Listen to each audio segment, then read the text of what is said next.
እስቲ ያስቡት፣ አንድ ጥንታዊና ታሪካዊ ገዳም ውስጥ ያሉ መነኮሳት የሚቀምሱት አጥቶ ሊበተኑ ነው ቢባል ምን ይሰማል? በጣም ከባድ ስሜት ነው የሚፈጥረው። በጣም ከባድ እኮ ነው። እና ይህንን ለመታደግ ምን ያህል ገንዘብ፣ ምን ያህል ኮሚቴ፣ ምን ያህል ጊዜ ይፈጃል? ብዙ ጊዜ እንደዛ ነው የምናስበው። ዛሬ የምንዳስሳቸው ምንጮች ግን ለዚህ የዘመናት ችግር የተሰጥቶን የዲጂታል ዘመን መፍትሄ ይዞልን መጥተዋል። ታሪኩ በጣም አስገራሚ ነው። በጣም የምንመለከተው ዘመዴ በሚል ስሙ የሚታወቀው ዘመድኩን በቀለ ለዋልድባ ሰቋር ኪዳነ ምሕረት ገዳም ያዘጋጀውን የ3 ቀናት የገቢ ማሰባሰቢያ ዘመቻ ነው። 3 ቀናት ብቻ? አዎ። እና ምንጮቹ እንደሚሉት ይህ ክንውን የማህበራዊ ሚዲያ ኃይልን ብቻ ሳይሆን የአንድን ሰው ያልተለመደ አደረጃጀት ስልት እና በለጋሾችና በአስተባባሪ መካከል መተማመን ሲፈጠር ምን ያህል ተአምር ሊሰራ እንደሚችል የሚያሳይ ነው። እንግዲያውስ በዛሬው ዳሰሳችን ላይ የምንመረምረው ነገር ይሄንን ነው። የዘመቻ እንዴት ተደራጀ? ለምንድን ነው በ3 ቀናት ውስጥ በሚሊዮን የሚቆጠር ገንዘብና ቁሳቁስ ሊሰባሰብ የቻለው? ከጀርባ ያለው ስልትስ ምንድን ነው? አዎ፣ ከገንዘብ ማሰባሰቡ ባሻገርስ አስተባባሪው ሊያስተላለፍ የፈለገው ሰፋ ያለ መልእክትስ ነበር? እስቲ ከችግሩን ጀምር። ሁኔታው ምን ይመስል ነበር? እሺ፣ ታሪኩ የሚጀምረው በጣም ከጨለመ ዳራ ነው። የዋልድባ ገዳም በከፍተኛ ረሃብ ተመታ። የገዳሙ አባቶችም ለእርዳታ ተማጸኑ። የሚገርመው ግን ምንጮቹ ላይ እንደተጠቀሰው አባቶቹ ራሳቸው እንኳ ተስፋ አልነበራቸውም። እንዴት ማለት? የጠየቁት የእርዳታ መጠን በጣም ከፍተኛ ስለነበር ከምዕመናን አቅም በላይ ነው ብለው አስበው ነበረ። አሃ፣ ችግሩን ሊፈታው የሚችለው መንግስት ወይም የቤተ ክህነቱ ከፍተኛ መዋቅር ብቻ ነው የሚል እምነት ነበራቸው። ይሄ የችግሩን ስፋት በደንብ ያሳያል። ተስፋ እስከ ማስቆረጥ የደረሰ ችግር ነበር ማለት ነው። በትክክል። ታዲያ የዘመቻው አስተባባሪ ዘመድኩን በቀለ ምላሽ ምን ነበር? የሱ ምላሽ ፍጹም የተለየ ነበረ። ምንጮቹ ላይ እንደተጠቀሰው በከፍተኛ በራስ መተማመን ነው ወደ ጉዳዩ የገባው። እንዲያውም በራሱ አገላለጽ በራስ መተማመኑ ጣሪያ አልፎ ጨረቃ የደረሰና መሐይም መሆኑ ደፋር እንዳደረገው በቀልድ መልክ ይናገራል። የሚገርም አገላለጽ ነው። አዎ። እና አባቶችን ያገኛቸው የጎደላችሁን አንድም ሳታስቀሩ ዘርዝሩልኝ እኔ እፈጽመዋለሁ በሚል ቃል ኪዳን ነው። በጣም ትልቁ ቃል ነው። እናም ዝርዝሩ ወጣ ማለት ነው። እዚህ ላይ ነው ነገሩ ይበልጥ ትኩረት የሚስብ የሚሆነው። ልክ ነው። በቀጥታ ገንዘብ ስጡ ከማለት ይልቅ በጣም የተለየ አካሄድ ነው የተጠቀመው። አንድ ግዙፍ የግዢ ዝርዝር ነው ያቀረበው። አዎ፣ የግዢ ዝርዝር የሚለው ራሱ ትክክለኛ ቃል ነው። እስቲ ከዚህ ዝርዝር ውስጥ የተወሰኑትን እንመልከት፣ ምክንያቱም የዘመቻውን ስፋት ቁልጭ አድርጎ ያሳያል። እሺ፣ ዝርዝሩ በእርግጥም ለዘመቻውን ግዙፍነት ያሳያል። ለምሳሌ የምግብ እህሎችን ብንመለከት 1,700 ኩንታል ዳጉሳ ያስፈልግ ነበር። ይህም በወቅቱ 7.8 ሚሊዮን ብር ገደማ ይገመታል። ዋው! በተጨማሪም 1,000 ኩንታል ማሽላ፣ ይህም 6.3 ሚሊዮን ብር ነው። እነዚህ ብቻቸውን ወደ 14 ሚሊዮን ብር በላይ ናቸው። ይሄ እህል ብቻ ነው። እህል ብቻ። ከዚህም በተጨማሪ 715 ዕቃ አጉጀዲ ልብስ ተጠይቋል። ቆይ ከምግብና ልብስም አልፎ ይሄዳል አይደል? ዝርዝር ውስጥ ያየሁት ነገር አለ። ለአረጋውያን መነኮሳት ተብሎ የተለየ ፍላጎት ቀርቧል። አዎ፣ እሱ በጣም ልብ የሚነካው ክፍል ነው። ለ84 አባቶችና ለ43 እናቶች የሚሆኑ አልጋዎች፣ ፍራሾች፣ አንሶላዎችና ብርድ ልብሶች ተጠይቀዋል። ይህ ዝርዝር ጉዳዩን ከቁጥር ወደ ሰው ይቀይረዋል። በትክክል ስለ 84 አረጋውያን አባቶች እንድናስብ ያደርገናል። ሌላው ቀርቶ ዘላቂ መፍትሄ ሊሆኑ የሚችሉ የመሰረተ ልማት ፍላጎቶችም ነበሩበት። ለምሳሌ የፀሐይ ኃይል ማመንጫ ሶላር ማለት ነው እና እያንዳንዳቸው 5,000 ሊትር የሚይዙ 4 የውሃ ማጠራቀሚያ ታንከሮች ሮቶ እና ይሄ አካሄድ እባክዎ ይርዱ ከሚል አጠቃላይ ጥሪ ይልቅ ለአረጋውያን እናቶች 43 ፍራሾች ያስፈልጋሉ የሚል ተጨባጭ ጥያቄ ነው የሚያቀርበው። ልክ ነህ። እዚህ ጋር ያለው ስነ ልቦና በጣም የሚገርም ነው። እንዴት? አንድ ሰው 43 ፍራሽ መግዛት ላይ ይችላል። ነገር ግን የአንዱን ፍራሽ ዋጋ በመለገስ ወይም ከሌሎች ጋር ተባብሮ አንድ ፍራሽ በመግዛት የበኩሉን እንደተዋጣ እንደሰማው ያደርጋል።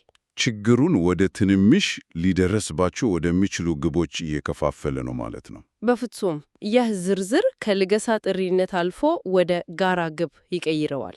ሰዎች ገንዘብ ብቻ እየሰጡ ሳይሆን አንድ የተወሰነ ፍራሽ እየገዙ ወይም የአንድ በሬ ግዢ አካል የሆኑ ልክ እንደዛ ይህ በዘመናዊ የገቢ ማሰባሰቢያ ጌሚፊኬሽን ከምንለው መርህ ጋር ይመሳሰላል። እያንዳንዱ ለጋሽ ትንሽ ድል እንዲቀዳጅ ያደርገዋል። ይህ ዝርዝር የአንድ ትልቅ ተቋም ሥራ ይመስላል። እንዲህ አይነት ዝርዝር አውጥቶ አስተባብሮ ግዢ ፈጽሞ ለማድረስ ብዙ ሰው ይጠየቅ ይመስላል። እውነት ነው። ነገር ግን ምንጮቹ እንደሚሉት ከጀርባው ያለው አደረጃጀት በጣም አስገራሚ ነው። አንድ ሰው ብቻ ነው ይባላል። ይህ እንዴት ሊሆን ቻለ? አዎ፣ የአደረጃጀቱ ጉዳይ የዘመቻው ሌላኛው አስገራሚ ገጽታ ነው። አስተባባሪው ራሱ በቀልድ መልክ ራሱን አምባገነን እና ባለ አንድ ኮሚቴ በማለት ይገልጻል። አምባገነን? አዎ፣ ዋና ስራ አስኪያጁ፣ ጸሐፊው፣ የህዝብ ግንኙነቱ፣ ገንዘብ ያዡ፣ አስተባባሪው ሁሉም እሱ ነው ነገራል። በቃ ሁሉም እሱ ነው። ሁሉም እሱ ነው። በተለያዩ ስሞቹ ይጠቀማል። ዘመዴ፣ ዘመድኩን፣ ዜድ፣ ዘመድ ዘር እያለ ይቀጥላል። ቀልድ ቢሆንም እንኳ አንድ ሰው ይህን ሁሉ ሥራ ያለ ኮሚቴ ያለ አበል እንዴት ሊሠራው ይችላል? ይህ እኮ ከባድ ነው። ከባድ ነው።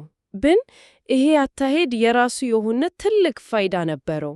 አንደኛ፣ ውሳኔዎች በፍጥነት እንዲሰጡ አስችሏል። ሁለተኛና ዋነኛው ምንም አይነት የአገልግሎት ክፍያ፣ ኮሚሽን፣ አበል ወይም ደመወዝ አለመኖሩን ለለጋሾች አረጋግጧል። ይሄ ወሳኝ ነጥብ ነው። በጣም በጽሑፉ ላይ ኮሚቴው ዜሮ ኮሚሽን፣ ዜሮ አበል፣ ዜሮ ደመወዝ ነው በማለት በግልጽ አስቀምጦታል። ይህ ለለጋሾች ገንዘባቸው 100% ለተፈለገው ዓላማ እንደሚውል ትልቅ መተማመን ፈጥሮላቸዋል። ልክ ነው። መተማመን ቁልፍ ነገር ነው። የሎጂስቲክስ ሥራዎችስ እንዴት ተሸፈኑ?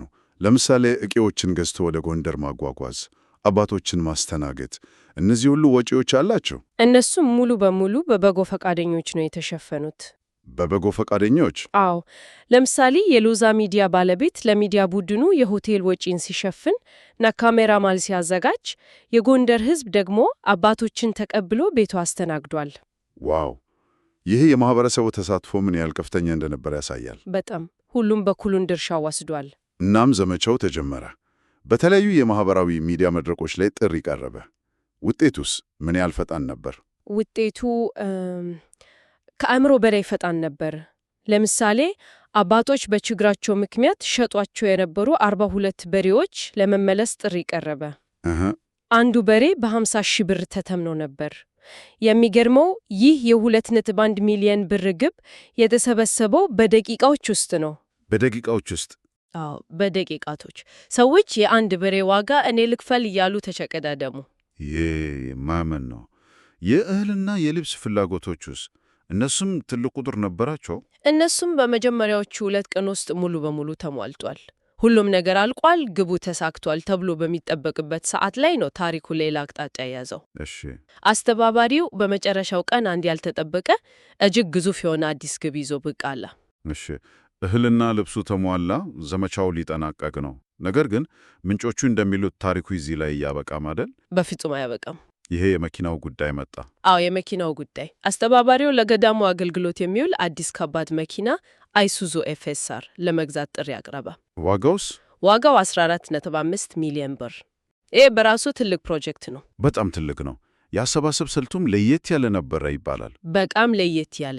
ጥሪው ከላሳኔ 30 ሰዎች እያንዳንዳቸው በትክክል 50,000 ብር እንዲያዋቱ ነበር። በትክክል 50,000? አዎ፣ ከዚህ ያነሰም የበለጠም አይፈለግም። እንዲያውም ምንጩ ላይ እንደተጠቀሰው በቀልድ መልክ 49,000 አጠራነ 94,095 ብር አልቀበለም እስከ ማለት ደርሷል። ይህ ደግሞ ለየት ያለ ድፍረት ነው። ለምንድን ነው እንደዚህ ያደረገው? ለጋሾችን መገደብ እኮ ነው። 2 ምክንያቶች ሊኖሩት ይችላል። አንደኛ የስነ ልቦና ጉዳይ ነው። ለጋሾች የአንድ ትልቅ ክለብ አባላት እንደሆኑ እንዲሰማቸው ያደርጋል። የ30ዎቹ ክለብ። አሃ፣ ገብቶኛል። ሁለተኛ አስተዳደራዊ ቀላልነትን ያመጣል።